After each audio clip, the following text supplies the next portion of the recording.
Daniel, Thomas, and I clambered around the side of the cabin. Marjan lay slumped against it. I dashed toward her and knelt. Her face was ashen, and her eyelids fluttered when I lifted her chin. I touched the belt tied in a tourniquet around her upper arm. Abron.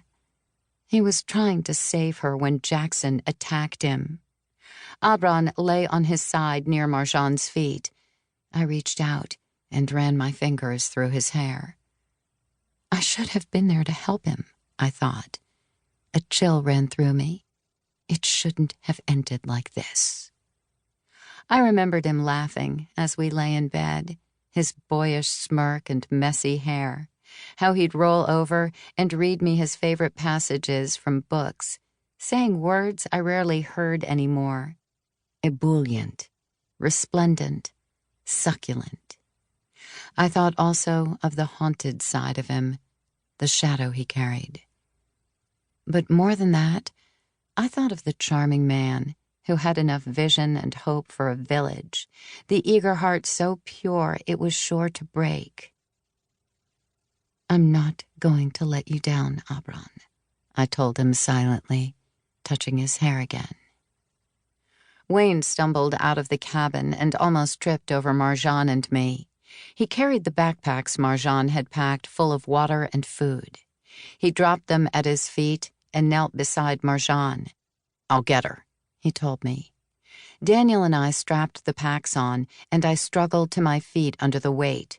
Marjan, we're getting on the other ship, said Wayne, his rough voice unusually soft. He lifted her up over his shoulder. Sedna lurched, her bow sinking deeper. Water was halfway to the mainmast. The grappling hooks from the lily black strained against Sedna. Daniel cut the ropes of the grappling hooks from the gunwale. Myra, Daniel called out to me. Hurry! We all gathered at the hole I'd blown in the gunwale. One by one, we leapt and fell onto the lily black, Daniel and I catching Wayne when he landed so Marjan wouldn't fall. I turned, pulled out my knife, and sawed the last grappling hook's rope until it snapped. The sea around Sedna gurgled, pulling her deeper into it. The foremast disappeared, entering the water at a slant. I looked around the lily black for an anchor, but saw only wreckage. An anchor could slow our landing, easing the inevitable crash, or it could keep us like a ball on a string, to be tossed again and again. Better to be flung once and bear the violence. White water surged toward us, crashing on board, foaming at our feet. Sedna drifted farther from us and crashed against a rocky outcrop. She splintered into flotsam. As Sedna was sucked into darkness, the lily black surged closer to the rocky shore, the water against our back like the hand of God. To the mast! I yelled above the waves.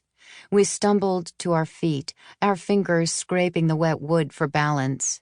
We clung to the mainmast and each other, the ship breaking up around us with each small collision. A rumble of rocks beneath us tearing open the hull. The roar of the ship colliding with a rocky outcrop on the port side. Each crash deafening, sending a spray of icy water into our faces. I swallowed the bile of panic rising in my throat. We barreled toward the coast. I gritted my teeth and thought of Pearl, her red hair a flare of color amid the gray sea and white ice, the front of the canoe breaking the water in small ripples. The lily black shook so hard my bones rattled, and I squeezed my eyes shut. When I opened them, I saw only the coast coming at us.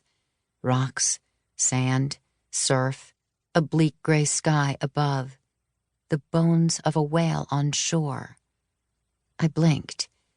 The skeleton was half the size of the lily black, a surreal object that looked out of place, mistaken.